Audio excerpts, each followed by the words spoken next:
Hello, and welcome to Good Conversations. My name is Thompson Smith. We're honored to have with us today Dr. Joe McDonald, one of the founders of Salish Kootenai College in 1977, and since the second year of its existence, the only president it has had. It's likely that Salish Kootenai College wouldn't exist, or certainly wouldn't be what it is, without Joe's 3 decades of steady leadership. Joe was born in 1933 at Holy Family Hospital in St. Ignatius to Isabel Cajun and Ed McDonald. He earned his BA in 1958, his MA in 1965, and his doctorate in education in 1982, all in education and all from the University of Montana.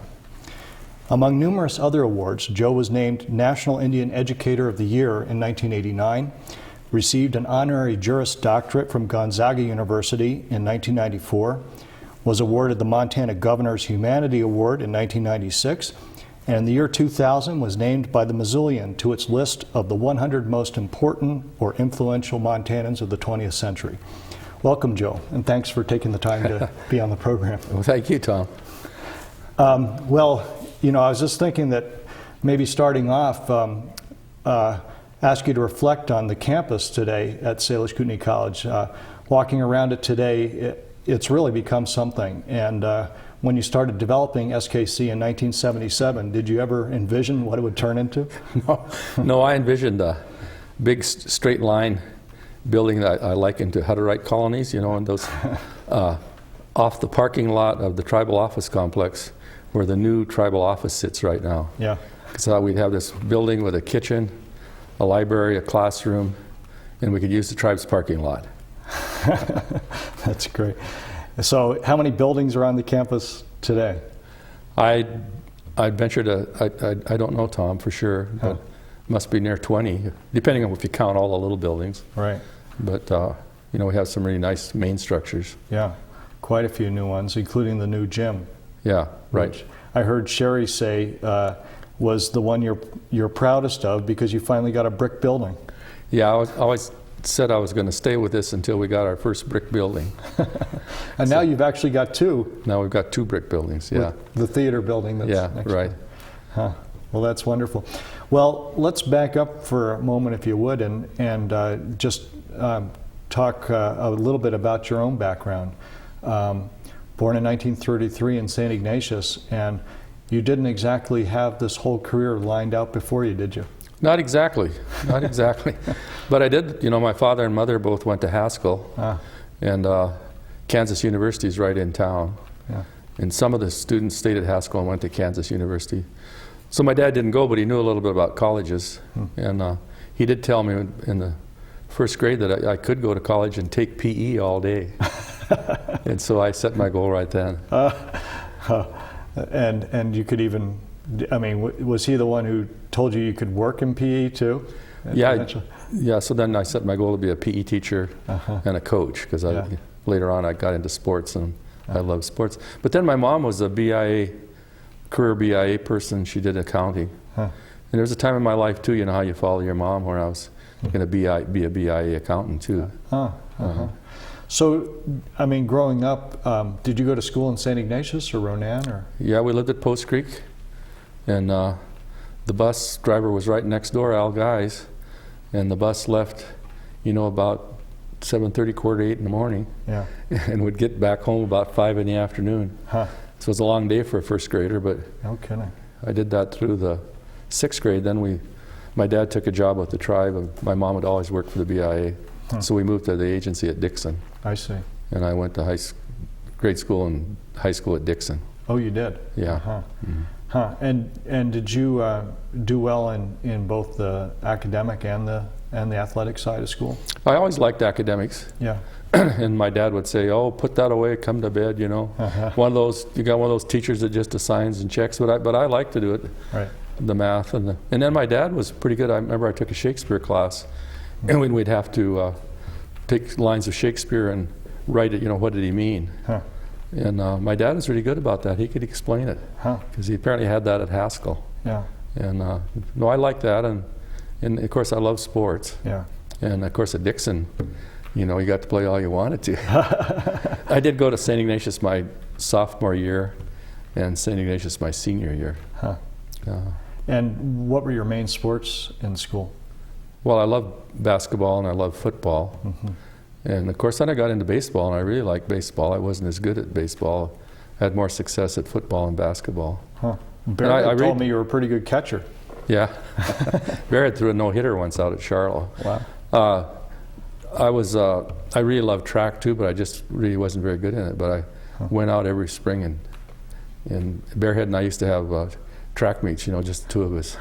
We do all the events, the hurdles, the high jump, we do everything, discus, keep score. So who won? I don't know. So, your experience in school, pretty positive for in both academic and athletic areas. Was that unusual for tribal member kids in those days?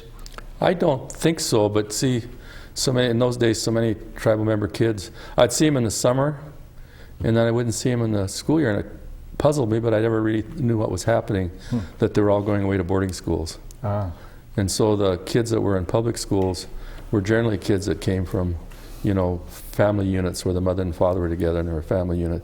And they generally did pretty well in school. We didn't have the single head of the households because they were going off to boarding schools. Right. And were the boarding schools in St. Ignatius still operating at that time? The Ursulines had a school through the 8th grade. And real small group, but they had a boarding school. But there was never a consideration for you of going there? I wanted to go to the Ursulines, but since I rode the public school bus into St. Ignatius, I had to go to the public school, was the way they said. I couldn't ride the bus if I didn't go to the public school. They later changed that, but at that time, that's the way it was. I see. It was, the Catholics and the rest of society were pretty divided in those days. And why did you want to go to the Ursulines? I just, I loved religion, and I liked the nuns. There were some nuns there, Sister Cecilia and some of them that I really liked. And we'd go down there every Thursday at noon for catechism. And I just liked the feeling of it there. Yeah. Well, after you got out of high school, could you kind of encapsulate the twists and turns that led you to... Well, there was a great coach that turned out to be a great coach at Missoula. His name was Lou Rocheleau. He's quite an outstanding athlete. And he used to come out to Dixon because he had a good friend there. And so I got acquainted with him. And then when I was playing high school basketball, he refereed. But later he got the coaching job at Dillon High School. And I was in the smoke jumpers, and I was going to go, the Korean War was on, I was going to join the service that fall. He came down to West Yellowstone, where I was stationed, and kind of on a vacation and holiday. And he asked me what I was going to do, and I said, well, I was going to go to the service, but I really wanted to go to college. He said, well, when I get back to Dillon, he said, I'm going to get you a scholarship.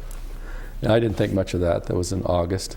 But lo and behold, he left West Yellowstone and went back to Dillon and told the college coach about me, and here a week or so come a letter, and I had a full ride scholarship to Western. Wow. Yeah. That's wonderful. Because I wasn't saving any money. Yeah.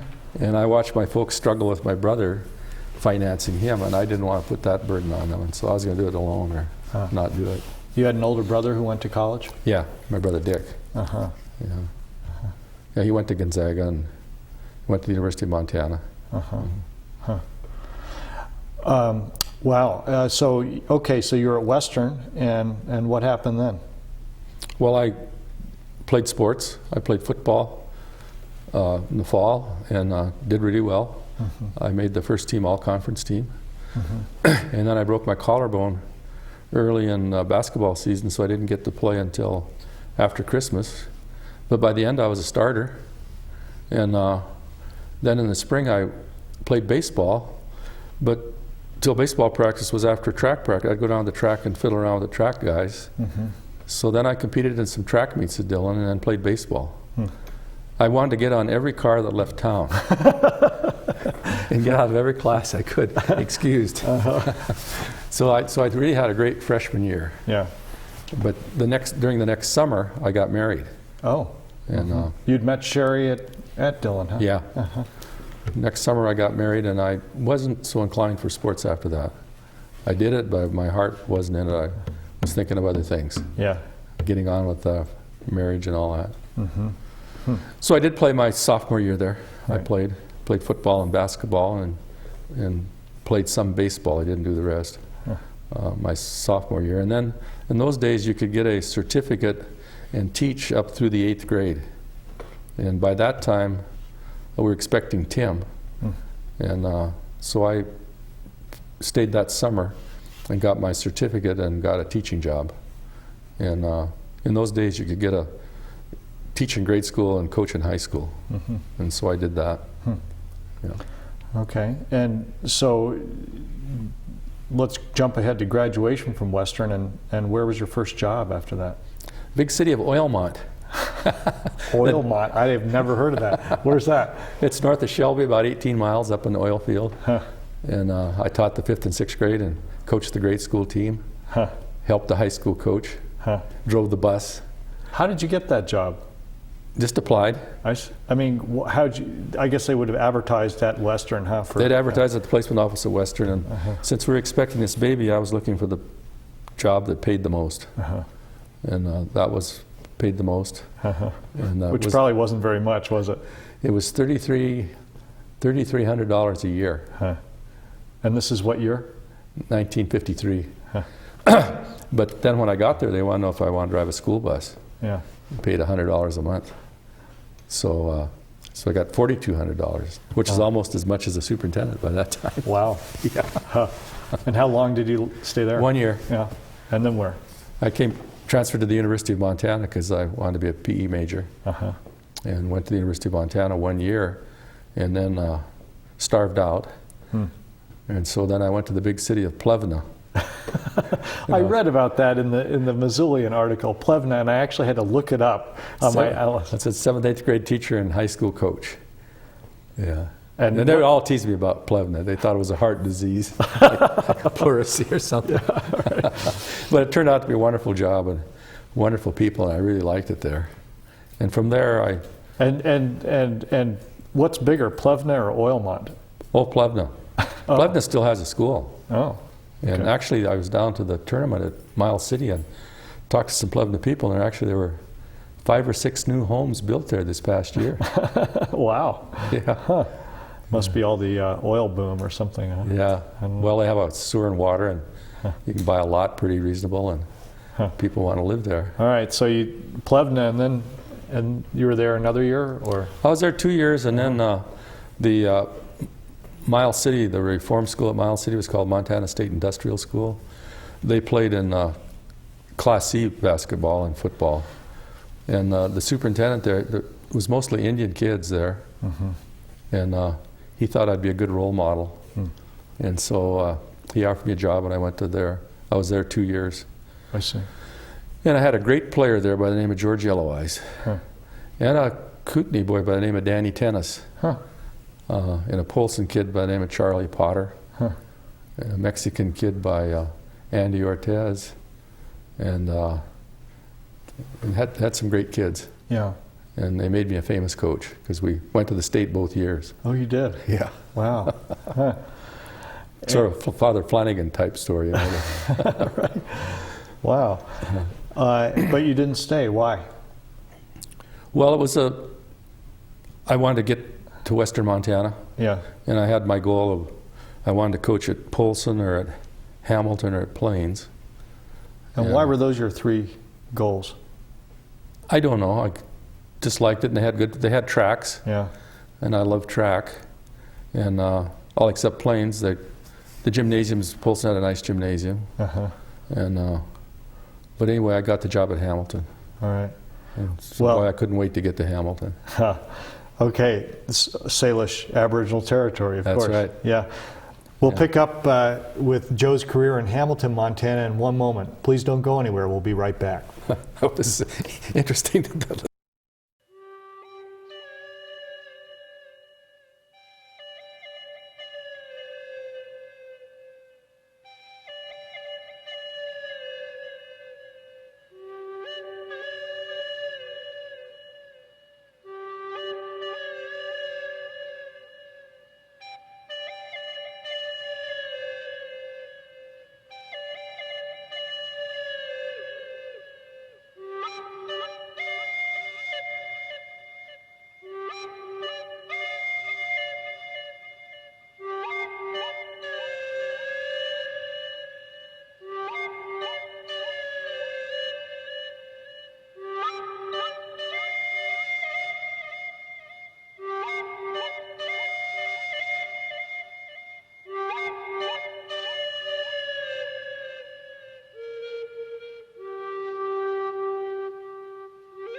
And welcome back. We're continuing our conversation here with Dr. Joe McDonald, the president of Salish Kootenai College and one of its founders.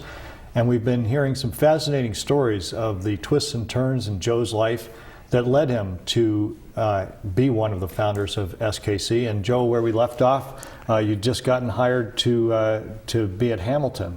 And what was the position you were hired for there? I was hired there. I taught 8th grade. There was 2 of us 8th grade teachers, and we divide up the courses. I wound up with science and social science, I think, and PE. And then later I moved to the high school, and I was a science teacher and PE teacher. And I was varsity basketball coach. When I left, I was the varsity basketball coach, the athletic director, and the track coach. Wow.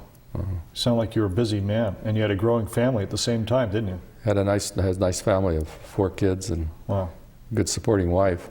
And I think, you know, that's really important in a coach's career, at least at those days it was, to have your whole family. You know, they all worked at my success and contributed in the community and your friends in the church and all that. So you really had a support base when you went out and did your work. Yeah, that's wonderful. Sherry played a huge role. Played a big role, And you were mentioning that Hamilton was a pretty interesting place at that time. Very interesting because of that Rocky Mountain Laboratory. Of course, it's bigger now, but they had all those doctorates there in various microbiology degrees. And so their kids kind of led the classes. So academics was really very high there. And they put a lot of emphasis on it. And then the local kids then, business, you know, the sons and daughters of the local kids, they really strove to, you know, be a part of that too. And it was kind of, so it was very interesting, and they watched the school very close, and everything that you taught, they watched that very close. I remember one time I was, that's when the John Birch thing was really strong too. And one time I was talking about the rockets that the Germans had during World War II, and how after the war, how the Americans and the Russians, you know, moved in and brought those scientists, some to Russia, some to the U.S., to continue that work. And they said, well, how could they do that? How could they be working for Germany and then come to the U.S. and work? I said, well, a scientist, you know, has this project, and that's their focus. It's their whole life. They don't care about external politics, because that's their life. Whoa. That got out. I called the scientists communists. I see. Wow. Interesting teaching right at the height of the Cold War. Right at the height of the Cold War. And I was there in a study hall the afternoon that President Kennedy was shot too. You were in Hamilton at that time, 63? Conducting a study hall, supervising a study hall when the news came. Wow. That was really a shock. It's interesting how virtually every American who was teenage or older when Kennedy was shot remembers exactly what they're doing when the news came. But at Hamilton, I got well acquainted with the University of Montana, and there was a new basketball coach came to the University of Montana. His name was Ron Nord. He came there from Wisconsin. He and I got to be friends, and so then I wanted to get a master's degree, and they put together a cohort program where you could go through it all the way through, and you could support yourself by coaching. And so I was able to be Ron Nord's assistant at the University of Montana and work on my master's degree with a cohort group that were coaching in football and track and gymnastics and so forth. And this is in Missoula? There's about 6 of us went through as a cohort group and got our master's degree. And I got that year of coaching experience at the college level, and so then I went to Northern Montana College. I see. From there. And you were the head coach at Northern Montana? I was a basketball coach, and then I started a track program while I was there. I see. So I was basketball coach and track coach. And did you have Indian kids there too? Had some great ones. Bill Enemy Hunter, that's superintendent down at Pryor, was forward on my basketball team. Bob Parsley works for the Department of Agriculture now, former worked for the state superintendent as Indian education director. He was a guard on my team. Wow. So I had some good ones. I can't think of some of the others, some Blackfeet kids that played. Malia Kip's dad, Carl, was on my team.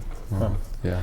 But they used to say that they had to be Indian or married to make my team. Because I didn't have any scholarships, so the Indian kids could get the BIE grant. I see. Married students, I'd get their wife a job. I see. So they joked about it. What, was it really good-natured joking, or was there a little edge to it? No, it was all fun. Okay, good. You stayed at Northern for 3 years. 3 years. Then I had a friend that was a coach at Dickinson State that I really thought a lot of, and he quit his coaching job to be a high school principal. And because we weren't getting paid much. Yeah. And so then I followed that lead and applied and got the high school principal's job at Ronan. And Lucille just couldn't figure that out. Otter. Is that right? Yeah. What did she say? She just couldn't figure out why they'd hire an Indian person at Ronan. She thought it was a setup, some kind of a setup. She's suspicious. And what's your explanation for it? I mean, it certainly is surprising in some ways, considering. Well, I was a high school athlete at Mission, and I knew a lot of the board members were all people that either they were just a little ahead of me in school, but they knew that I played, and then I had these 3 sons that they thought, were probably going to be athletes too. Right. And the superintendent had come here from Guilford, and I had refereed games at Guilford, football and basketball. I spoke at his athletic banquet, and so we were quite close, and so I had that tie with the superintendent. I see. And then the board members, I knew them all. Yeah. And it was Ronan's first year as an independent school district. So it was that board's first hire, really, was the superintendent and me as a coach. Wow. Yeah.